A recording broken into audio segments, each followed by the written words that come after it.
এরপরে বাদরুন নাহার শিরিন আপনি লিখেছেন 6 ভরি স্বর্ণ আছে, ক্যাশ টাকা হাতে নেই, বেশ কিছু টাকা ব্যবসায় খাটানো হয়েছে,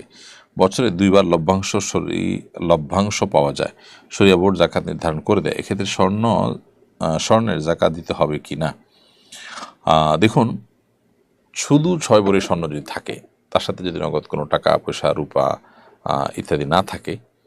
তাহলে সেক্ষেত্রে আপনি আপনার জাকাত আসবে না। কিন্তু এখানে লিখছেন যে কিছু টাকা ব্যবসায় খাটানো হয়েছে, তার মানে কিছু টাকা আছে, তাহলে সেটা ক্যাশ না থাকুক, ব্যবসায় খাটানো হলেও ওই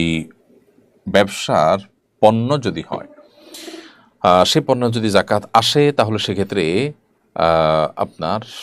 জাকাত দিতে হবে, এবং যদি সেটা জাকাত আসার মতো না থাকে, অল্প স্বল্প ছোটোখাটি আসে, তাহলে আপনার উপর জাকাত প্রযোজ্য হবে না। অতএব আপনি সম্ভবত প্রবাসে থাকেন, সেজন্য বলছেন শরিয়া বোর্ড জাকাত নির্ধারণ করে দেয়, এবং এক্ষেত্রে স্বর্ণ জাকাত দিতে হবে কিনা। আমার মনে হয় আপনার প্রশ্ন একটু ক্লিয়ার করা দরকার, তাহলে আমাদের জন্য বুঝতে সুবিধা হবে যে এক্সাক্ট আপনার জানার জায়গাটা কোথায়, এবং এটা আপনি কোন দেশে আছেন, কীভাবে সেখানে জাকাত কালেকশন করা ইত্যাদি ইত্যাদি।